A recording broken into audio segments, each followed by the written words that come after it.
जय बोलो देवादिदेव खतराट श्री भगवान महावीर स्वामी की जय जय जय। अहिंसा परमो धर्म की जय जय जय। परम पूज आचार्य गुरुवर श्री विद्यासागर जी महाराज जय जय जय। आचार्य श्री समय सागर जी महाराज की, पूज मुनिवर श्री प्रमाण सागर जी महाराज की, पूज मुनिवर श्री संधान सागर जी महाराज की नमस्ते। एक राजा किसी संत के चरणों में पहुंचा और उनसे शांति का मंत्र चाहा। कहा, गुरुदेव, सब कुछ होने के बाद भी मन तृप्त नहीं हो पाता, हमेशा अशांत, उद्विग्न, व्यग्र और बेचैन बना रहता है। कोई उपाय बताइए। संत मुस्कुराए और उन्होंने कहा कि मैं तुम्हें उपाय बताऊंगा, पर यहाँ नहीं, तुम्हारे राजमहल में, और कल की भिक्षा भी मैं तुम्हारे राजमहल में ही लूँगा। राजा बड़ा प्रसन्न हुआ। एक तो तत्वोपदेश का लाभ और दूसरा संत के आतिथ्य का सौभाग्य। निश्चित समय पर संत आए। राजा ने उन्हें भिक्षा ग्रहण करने का निवेदन किया। संत ने कहा, मैं भिक्षा ग्रहण करूंगा, पर ज़्यादा कुछ नहीं, मेरे पास एक कटोरा है और मैं कटोरे भर भिक्षा लेता हूँ और कोई एक वस्तु लेता हूँ। राजा ने खीर तैयार करवाए, देखा कटोरा बहुत छोटा सा था और खीर तैयार करा करके उसने बड़े चमचे से खीर पर कटोरे में डालना चाहा। कटोरा भरा ही नहीं, पूरी खीर उस कटोरे में उड़ेल दी, पर कटोरा खाली का खाली। राजा पसीना पसीना हो गया कि कटोरा भर क्यों नहीं रहा। उसने दोबारा और तिबारा खीर बनवा करके उसमें डाली, पर कटोरा खाली का खाली। राजा पसीना पसीना हो गया। संत के चरण पकड़ करके पूछा, गुरुदेव, ये कटोरा कब भरेगा? ये कटोरा कब भरेगा? ये कटोरा किस धातु का है? ये कटोरा कब भरेगा? संत ने मुस्कुराते हुए कहा, राजन, ये कटोरा कभी नहीं भरेगा। ये कटोरा कभी नहीं भरेगा। राजा आश्चर्यचकित, आखिर क्यों नहीं भरेगा? ये किस धातु का है? संत ने कहा, राजन, ये मनुष्य के मन का कटोरा है। धातु का कटोरा भर सकता है, पर मनुष्य के मन का कटोरा कभी भरता नहीं, वो हमेशा खाली का खाली रहता है। आज के संदर्भ में ये बात बहुत प्रासंगिक है। हर मनुष्य का मन खाली है। मन के कटोरे में कोई न कोई इच्छा, अभिलाषा, स्पृहा या चाह बनी रहती है, जो उसे भीतर से बेचैन करती है। एक प्रकार की भूख है, और इसी भूख का नाम है आकांक्षा। मन में पलने वाली आकांक्षाएं हमें परेशान करती है। अग्नि हमें ताप भी देती है। अग्नि से भोजन का परिपाक भी होता है, लेकिन वही अग्नि यदि घर में लग जाए तो पूरे घर को खाक में भी परिवर्तित कर सकती अग्नि में ज्योति भी है तो अग्नि ज्वाला भी है। हमारे मन की जो आकांक्षाएं हैं वे भी कुछ इसी तरह से है। यदि हमारे मन की आकांक्षाएं नियंत्रित है तो ज्योति है और अनियंत्रित है तो ज्वाला है। हमारे अंदर की जो आकांक्षाएं हैं ये सकारात्मक भी होती है और नकारात्मक भी होती है। मैं सर्व आकांक्षाओं को 4 भागों में विभाजित करके आज अपनी बात करना चाहता हूँ। एक है शुभाकांक्षा। क्या है? शुभाकांक्षा, हिताकांक्षा। ठीक है, शुभाकांक्षा कहो या हिताकांक्षा। दूसरी है दुराकांक्षा। तीसरी है महत्वाकांक्षा और चौथी है अनाकांक्षा।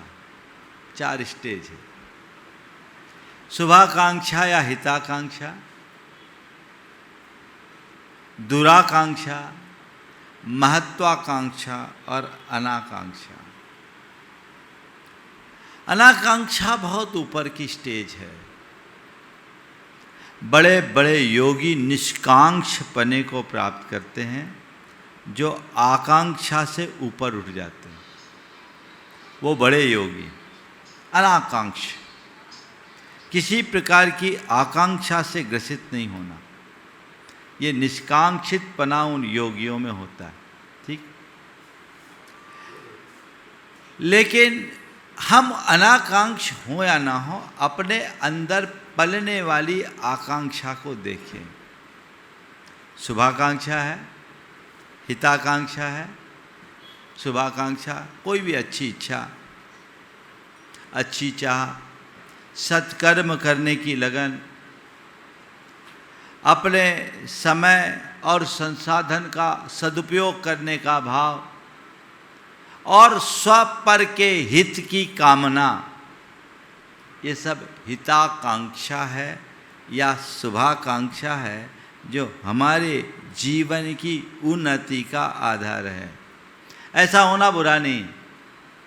आपके मन में यदि ये इच्छा हो कि मैं साधु जीवन अंगीकार करके अपने जीवन का कल्याण करूं, तो ये आपके लिए एक प्रेरणा है। आपके मन में ये भाव है कि मैं साधु वृत्ति अंगीकार करके अच्छा कर्म करूं, ये एक सद्भावना है। आपके अंदर ये भाव है कि मैं सज्जनता का काम करूं, तो यह भी एक सत्कर्म है, अच्छा है, ऐसा कर सकते हैं। लेकिन ऐसी भावनाएं मन में बहुत कम आती है। होते शुभ करने की भी इच्छा होती है, अच्छा कर्म करने की भी इच्छा होती है, और ये हमारी प्रगति का आधार है। मैं आज उसकी बात आपसे नहीं करता, निष्कांक्षपने की भी बात नहीं करता, लेकिन मन को महत्वाकांक्षा और दुराकांक्षाओं से मुक्त करना जरूर चाहता हूँ। मन में पलने वाली जो महत्वाकांक्षा है, महत्वाकांक्षा का मतलब क्या है? महत्ता पाने की आकांक्षा, अपने आप को कुछ बेहतर और बड़ा दिखाने की आकांक्षा, कुछ बड़ा करने की चाह, बड़ा बनने की चाह, सबके बीच में अपनी नाम बनाने की चाह, ये जो चाह है, ये इच्छा है, ये महत्वाकांक्षा की श्रेणी में आती है। और कभी कभी ये महत्वाकांक्षा जब कुंठित महत्वाकांक्षा का रूप ले लेती है, तब मामला और अधिक बिगड़ जाता है और ऐसे लोग प्रायः उलझ जाते हैं। महत्वाकांक्षा भी एक सीमा तक बुरी नहीं है, क्योंकि व्यक्ति अगर एम्बिशियस होता है तो आगे बढ़ता है, प्रगति होती है। लेकिन ये जब कुंठित महत्वाकांक्षा होती है तो ऐसा व्यक्ति अपनी महत्वाकांक्षा की पूर्ति के लिए करनी अकरनी का विवेक खो देता है और उसमें उलझ करके रह जाता है। हम जब पढ़ते थे तो हमारे कोर्स में एक कहानी थी, अखबार में नाम, सार बताता हूँ कि मनुष्य की महत्वाकांक्षा उसे कितना नीचे ले आती।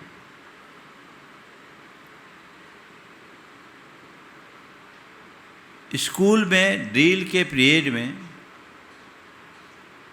एक बच्चा मूर्छित होकर गिर पड़ा, पूरे स्कूल में सनसनी फैल गई और उस बच्चे की चर्चा हर व्यक्ति के मुंह पे होने लगी।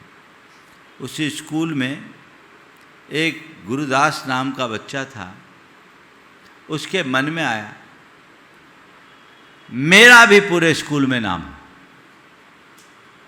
मन में बात बैठ गई, लेकिन नाम कैसे हो? खेल कूद में बिल्कुल अक्षम, पढ़ाई में फिसड्डी, गणित में कभी आंसर सही नहीं आए, इतिहास में ईस्वी भूल जाए। आंसर कहाँ? कहीं नहीं। एकदम डल बच्चा, हर क्षेत्र में डल, कैसे आगे बढ़े? पढ़ लिख करके वो एक चपरासी बना और उसकी इच्छा, उसकी आकांक्षा स्कूल से बढ़कर अखबार तक पहुंच गई कि मेरा नाम अखबार में छपे। रोज अखबार पढ़ता, कैसे भी मेरा नाम अखबार में छपना चाहिए। अब छपे कैसे? कभी कभी वो अपराधियों का नाम पढ़ के सोचता कि मैं कोई अपराध कर लूं, लेकिन अपराध का साहस नहीं जुटा पाता, उसके लिए भी साहस चाहिए। नाम नहीं आया। एक दिन इसी उधेड़बुन में जा रहा था, एक कार से उसको धक्का लग गया, उसकी कमर की हड्डी टूट गई। कार एक वकील साहब की थी, वकील साहब सज्जन थे, उनने उसे उठाया, हॉस्पिटलाइज कराया, उसकी पूरी चिकित्सा की। दूसरे दिन उससे मिलने गए, उनके हाथ में अखबार था। वो वकील साहब के अखबार को ललचाई दृष्टि से देखता रहा। जब वकील साहब जाने लगे तो पूछा आपके हाथ में क्या? बोला अखबार है। बोला आज ही का? बोला हाँ आज ही का है। एकदम चेहरा खिला, उम्मीद की किरण जगी। अच्छा तो इसमें कल की घटना छपी होगी? बोले नहीं, मैंने उसे आवश्यक नहीं समझा। वो एकदम निराश हो गया। वकील साहब उसके भावों को ताड़ गए। उन्होंने कहा कोई बात नहीं, अगर आप चाहो तो मैं छपवा दूंगा। बोला मैंने सोचा था शायद इसके बाद ही मेरा नाम छप जाए। ठीक, आपका नाम छप जाएगा।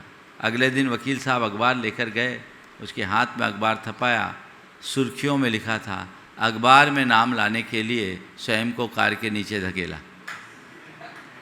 वो अखबार से अपना मुंह ढाक कर रह गया।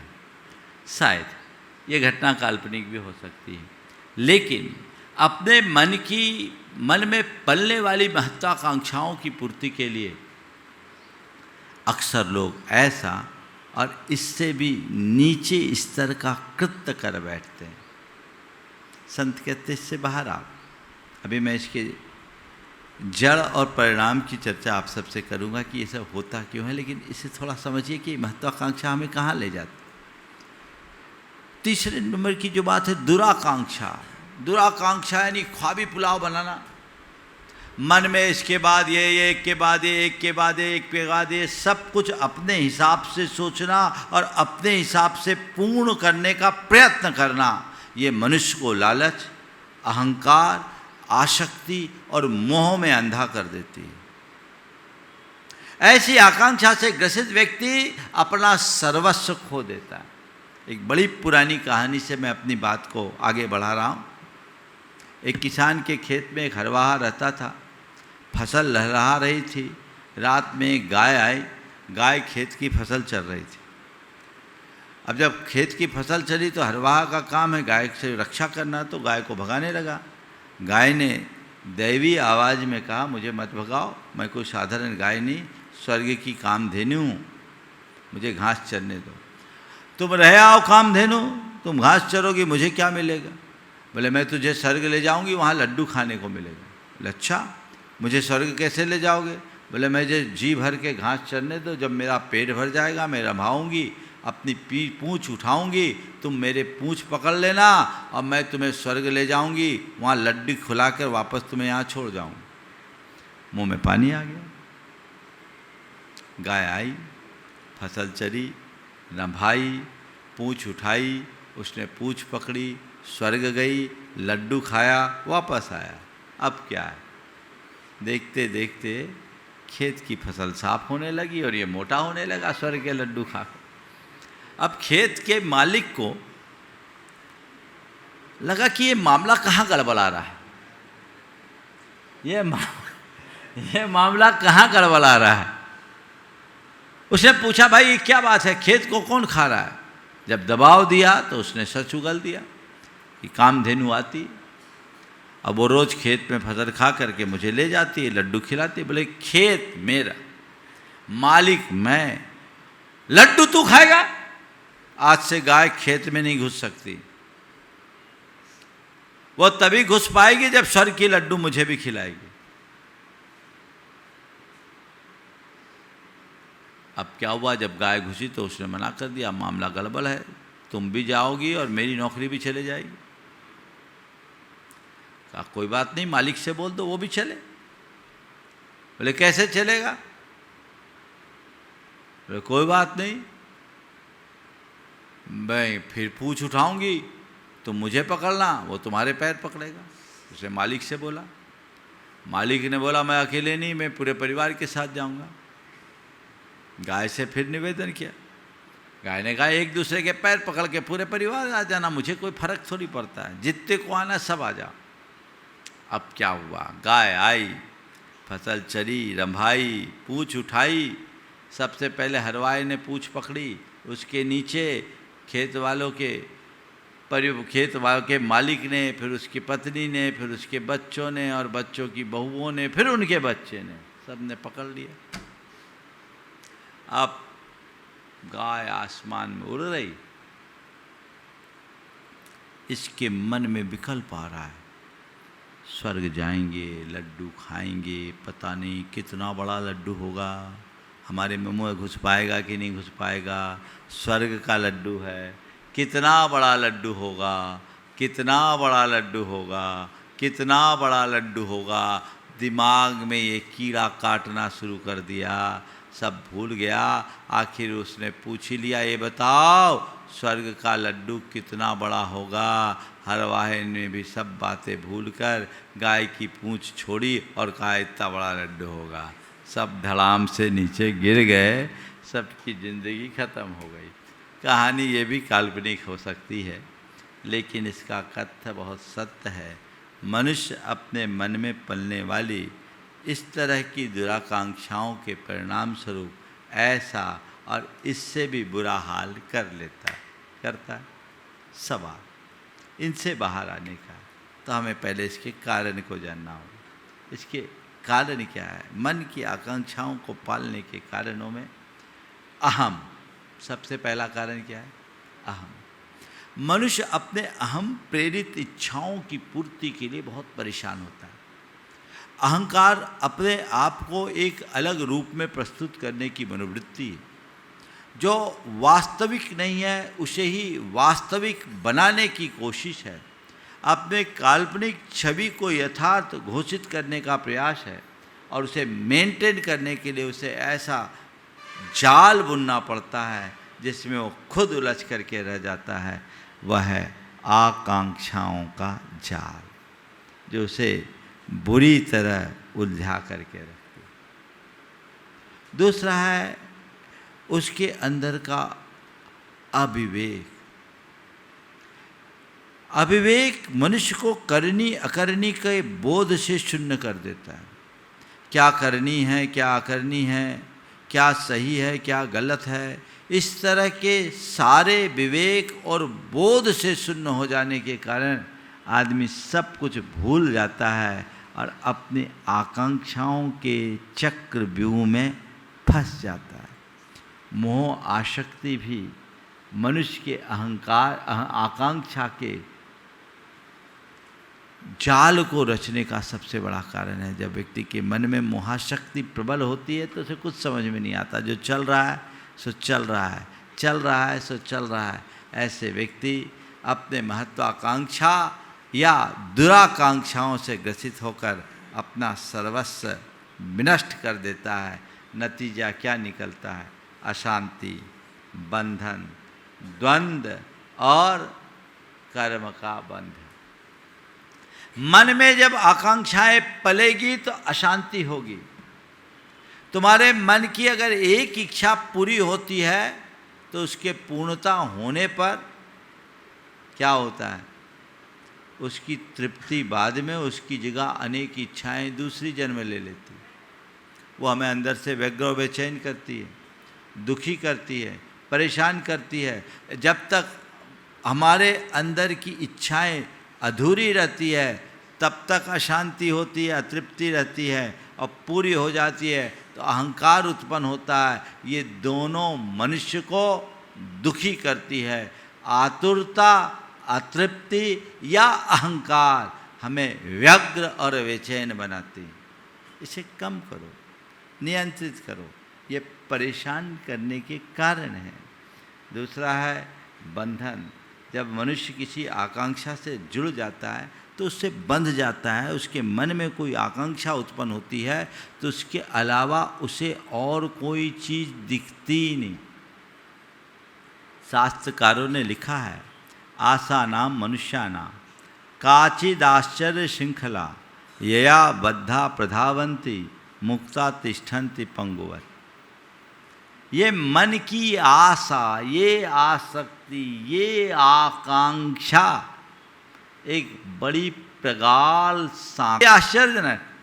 सामान्य रूप से अगर किसी को किसी बंधन में बांध दिया जाए तो वो कैद हो जाता है, लेकिन आशा का बंधन, आकांक्षा का बंधन एक ऐसा बंधन है जिससे बंधने वाले लोग दौड़ते रहते हैं और जो मुक्त होते हैं वो पंगु की तरह स्थिर हो जाते हैं। आकांक्षाओं में भटकन है, दौड़ है, भागम भाग है, आपाधापी है। ये बंधन है, बंध जाता है।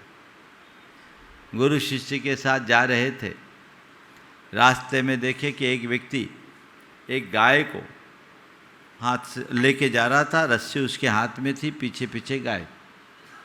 पूछा, गुरु ने शिष्यों से पूछा, ये बताओ गाय मनुष्य से बंधी या मनुष्य गाय से बंधा? गाय मनुष्य से बंधी या मनुष्य गाय से बंधा? सबने कहा गुरुदेव साफ दिख रहा है, रस्सी मनुष्य के हाथ में है, गाय मनुष्य से बंधी। संत ने, गुरु ने पूछा, ये बताओ यदि रस्सी छूट जाए तो क्या होगा? गाय मनुष्य की तरफ भागेगी या मनुष्य गाय की तरफ भागेगा? सब ने बोला मनुष्य गाय की तरफ भागेगा। तो ये बताओ कौन किससे बंधा? गाय मनुष्य से बंधी या मनुष्य गाय से बंधा? सबसे बड़ा बंधन इसी आकांक्षा या आसक्ति का बंधन। ये बड़ा प्रगाढ़ बंधन है जो हमें अंदर से तोड़ता है। और फिर द्वंद्व। मन में आकांक्षा है, मेरे पास कुछ नहीं है, उसको क्यों मिला, मुझे और चाहिए, और चाहिए, सब कुछ मुझे ही चाहिए। ये कौन जगाता है? ये मन में द्वंद्व होता है। आकांक्षा से ग्रसित व्यक्ति निर्द्वंद नहीं रह सकता। वो मनुष्य को सदैव अशांत बना के रखते हैं और वह दुखी बना रहता है। और इन सब चीज़ों से राग होता है। आकांक्षा एक प्रकार का राग है और राग ही कर्मबंध का मूल है जो हमारी पूरी चेतना को परतंत्र और पराभूत बना देता है। इसलिए इससे मुक्त होने का रास्ता हमें सोचना चाहिए। सवाल है हम इनसे मुक्त कैसे हैं? सबसे पहली बात है जितेंद्रियता अपने अंदर आए। इंद्रिय जय, इंद्रियों पर सही, इच्छाओं पर लगाम। इच्छाओं के नियंत्रण के अभाव में हम अपने अंदर की आकांक्षाओं को नियंत्रित नहीं कर सकते। अपने अंदर देखें कि मेरे मन में जो चाह है, मेरे अंदर की जो इच्छा है, मेरे अंदर की जो आकांक्षा है, ये मेरे कितने काम किए, कितनी आवश्यक है, करने योग्य है या नहीं है, इनके बिना भी तो मेरा काम चल सकता है। जब मनुष्य के मन में आत्म संयम जगता है तो हर कार्य विवेक बुद्धि से करता है, करनी अकरनी का विचार करके करता है, और इसी विवेक बुद्धि से जीवन में नियंत्रण आता है। वो अंतहीन जाल से बाहर निकल जाता है। तो अपने आप को संयम से बांधिए, जितेंद्रिय बनिए, इंद्रियों पर जय कीजिए, मन के पीछे मत भागिए, मन को बांधने की कला सीखिए। इंद्रिय विजय, मनोविजय जीवन की उन्नति का सबसे आवश्यक तत्व है। ये साधना है। हमें अपने मन पर लगाम और इंद्रियों पर अंकुश रखना ही चाहिए। इसके बिना जीवन आगे नहीं बढ़ सकता। दूसरे क्रम में है संतोष। जो है उसमें सुख देखो, जो पास है उसे देखो, जो प्राप्त है उसे पर्याप्त समझो। ठीक है, इससे अंतहीन आकांक्षाओं से बच जाओगे। नहीं तो फिर क्या होगा, दौड़ते ही दौड़ते रहोगे, दौड़ते ही रहोगे और कुछ भी प्राप्त नहीं कर पाओगे। और नंबर 3, सही दृष्टिकोण। सम्यक दृष्टि को अपनाओ। सम्यक दृष्टि यानी यथार्थ दृष्टि। जो मिला है वह कर्म का संयोग है, मेरे कर्मानुसार है, ये मेरा नहीं है, पर है, पर संयोग है। मेरा तो एक परमाणु भी नहीं है। मैं जो हूँ शुद्ध शाश्वत आत्मा हूँ। जो है सब संयोग है वह भी मेरा नहीं और होगा वो भी मेरा नहीं। ये दृष्टिकोण अपने अंदर में विकसित करिए। इससे जीवन में कभी असंतुलन नहीं होगा। व्यक्ति व्यग्र और बेचैन नहीं होगा। उसे समझ में आएगा कि सब चीज़ें मेरी इच्छा अनुसार नहीं होती। जो होना होता वही होता है। कर्म का संयोग बदलता है तो बना बनाया काम भी बिगड़ जाता है, और कर्म का संयोग अनुकूल बन जाता है तो बिगड़ा हुआ काम भी बन जाता है। हर व्यक्ति को ये बात ध्यान में रख करके चलना चाहिए। ये संसार कोई कल्पवृक्ष नहीं है कि हम जो चाहें सो मिल जाए, पा ले। ऐसा होता तो दुनिया निहाल हो गई होती। हम जो चाहें वो पा लें, ऐसा कतई संभव नहीं है। पर हाँ, जो पाया है उसे हम चाहें, ये हमारे हाथ में है। हमारी ये कोशिश होनी चाहिए। फिर है आत्म स्वभाव का अनुचिंतन। आत्मा के गुणों की ओर विचार करें। हर पल अपने आध्यात्मिक आत्मस्वरूप को देखें, विचार करें। जब मनुष्य के हृदय में आध्यात्मिकता का प्रकाश प्रकट होता है तो उसके जीवन की दिशा और दशा सब परिवर्तित हो जाती है। उसकी सोच और अवधारणा बदल जाती है। वो एक अलग डायरेक्शन में चले जाते हैं। जीवन व्यवस्थित और सुसंचालित हो जाता है। अपने जीवन को उसी अनुरूप देखने की कोशिश करना चाहिए। अब है सवाल, अपने अंदर की आकांक्षाओं को नियंत्रित करने के लिए हम क्या करें? भावना योग इसमें बहुत कारगर निमित्त है। हम भावना योग का अभ्यास करेंगे, लेकिन 4 स्तर पर नित्य विचार करें। दर्शन, चिंतन, अनुभूति और अनुभव। ये 4 चरणों पर नियमित विचार, दर्शन, चिंतन, अनुभूति और अनुभव। दर्शन में क्या है? हर दिन हर पल अपने मन में भाव जगाएं मैं अजर अमर अविनाशी शुद्ध आत्मा हूँ। मैं अपने आप में पूर्ण कृतार्थ और कृतकृत्य हूँ। मैं संपूर्ण हूँ, परिपूर्ण हूँ। मैं अपने आप में लबालब हूँ। मैं पर्याप्त हूँ। अगर बार बार ऐसी भावना हृदय में उमड़ने लगेगी तो फिर कुछ और चाह जगेगी क्या? जगेगी? और ये जीवन की सच्चाई है कि नहीं? बोलिए, जीवन की यही सच्चाई है।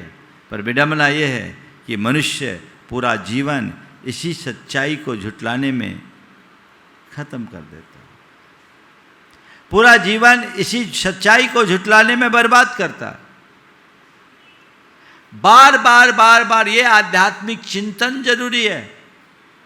बंधुओं, जीवन के परिवर्तन के लिए केवल उपासना पर्याप्त नहीं है। जीवन का परिवर्तन साधना से होता है, और साधना तभी घटती है जब हम नियमित इन बातों को अपने अभ्यास में जोड़ते हैं। आध्यात्मिक साधना कीजिए, आत्मा के स्वरूप को पहचानिए, जानिए मैं हूँ कौन और मेरा क्या है। अपने स्वरूप को समझकर जब मनुष्य के मन में स्वरूपनिष्ठ दृष्टि या स्वरूपनिष्ठ भावना उत्पन्न होती है, तब जीवन में परिवर्तन होता है। आप विचारिए, जितनी देर तक शास्त्र सभाओं में होते हैं, जितनी देर तक प्रवचनों में होते हैं, जितनी देर तक आप स्वाध्याय करते हैं, आपके सामने आत्मा और आत्मा के गुण दिखते हैं। बाकी समय किसके दर्शन करते हो? कहाँ है दृष्टि? सत्य को भुलाकर जीवन में कभी सफलीभूत नहीं हो सकते। लेकिन मनुष्य के जीवन की विडंबना है, पूरी जिंदगी सत्य को भुलाता है। मरने के बाद मुर्दे को सुनाता है राम नाम सत्य है। अरे जीते जी तो समझो, मुर्दे को क्या सुना रहे हो? जीते जी समझने की कोशिश और भावना अपने अंतर मन में जगनी चाहिए। वो जागृत हो तब कहीं जाकर जीवन में परिवर्तन संभव है, अन्यथा नहीं। तो अपने अंदर ऐसी भावना जगाइए, मैं कौन हूँ, मेरा क्या है स्वरूप का। अहमिको खलु शुद्धो दंसन नान मयो सदा रूबी नबी अत्थि मज्ज किंच भी अन्नम परमानुमितम पी। मैं एक माँ शुद्ध आत्मा हूँ, दर्शन ज्ञानमयी। नबी अत्थि मज्ज किंच भी, मेरा एक परमाणु भी नहीं है। बस मैं जानने और देखने वाला हूँ, अरूपी आत्मा हूँ। अपने आप में परिपूर्ण इन वाक्यों को मंत्र वाक्य बना लीजिए। मैं अजर हूँ, अमर हूँ, अविनाशी हूँ, परिपूर्ण हूँ, पर्याप्त हूँ, कृतार्थ हूँ, कृतकृत्य हूँ। अजरो हम, अमरो हम, विनाश रहितो हम, शाश्वतो हम, परिपूर्णो हम, कृतार्थो हम, कृतकृतो हम। ये स्वरूप है ना। जो मैं हूँ उसे मैं पहचानूंगा तो मैं सही दिशा में आगे बढ़ पाऊंगा, और जो मैं नहीं हूँ उसकी तरफ भागूंगा तो उलझ करके ही रह जाऊंगा। मनुष्य अपने अंदर की नकारात्मक दुर्बलताओं को तब तक नष्ट नहीं कर सकता जब तक उसकी चेतना में अध्यात्म का प्रकाश प्रकट नहीं होता। आध्यात्मिकता से जुड़िए। दूसरे चरण में चिंतन, विचार कीजिए, मेरे मन में जो ये आकांक्षा उत्पन्न हो रही, क्या ये आवश्यक है? आपके मन में कोई इच्छा उत्पन्न हुई, आप तुरंत दौड़ गए उसकी पूर्ति के लिए। अरे भाई ठीक है, जरूरत की इच्छाओं को पूरा करो, पर देखो तो जो मेरे मन में आ रहा है वो जरूरी है या गैर जरूरी? जरूरी भी कितना जरूरी, आवश्यक या अत्यावश्यक? गैर जरूरी है तो उधर मैं सोचूं क्यों? जरूरी भी है तो अगर बहुत जरूरी है तो मैं उसे प्राथमिकता दूं, अत्यावश्यक नहीं है उसके बिना काम चल सकता है तो काम चलाऊं, यही तो संयम है। और ये जो आकांक्षा है जरूरी भी है, इसकी पूर्ति के बाद ये मेरी आत्मा को उठाएगी या गिराएगी, इसमें मेरा हित है या हित, इसमें मेरी भलाई है या बुराई, इसमें मेरा कल्याण है या अकल्याण, ये चिंतन होना चाहिए।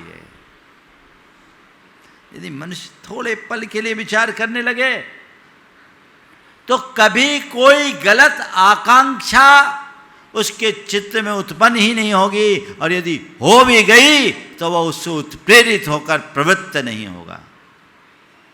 इस पर ध्यान दे। और फिर देखो ये इच्छा आई तो कहाँ से आई? किसी को देखकर आई, किसी को सुनकर आई, किसी को पढ़कर आई, किसी के साथ रहने से आई। और आजकल तो यही हो रहा है, ये कंज्यूमरिज्म का दौर है।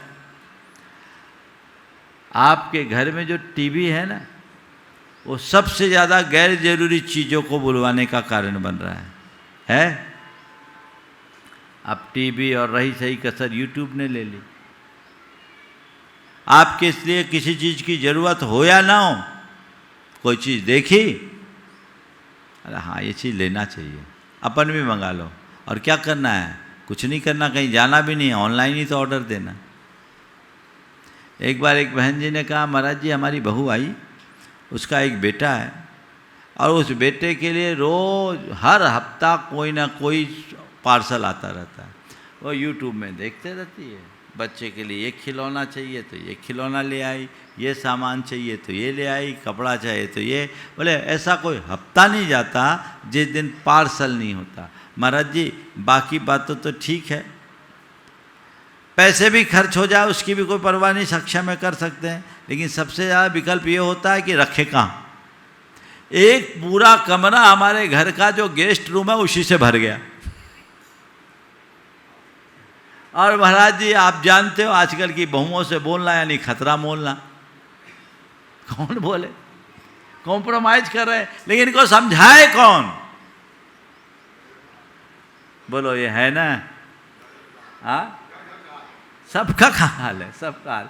पर वो विचार और विवेक के अभाव में ऐसे ही कार्य होते हैं। क्यों? हम क्यों मंगा रहे हैं? कहां से आई और क्यों आई? कहां और क्यों दोनों पर विचार कर लोगे तो बाकी चीजें सबसे आप खत्म हो जाएगी। ये करना क्या है?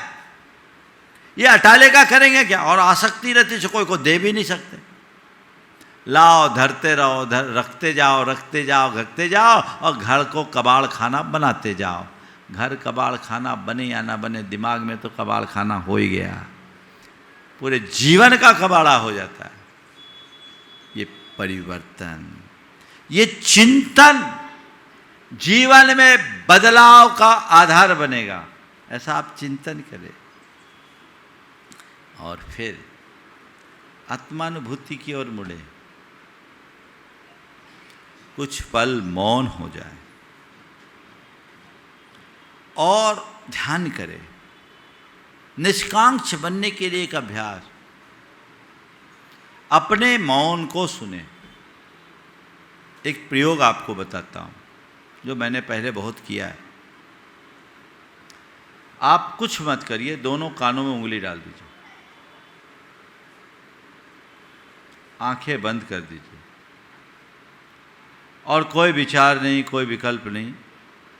आंखें बंद करके कान में थोड़ा आंखें उंगली डालिए कान में, आपको सनसनाहट की आवाज़ आएगी, और केवल अभी 1 मिनट का प्रयोग करता हूं, उसे सुनिए।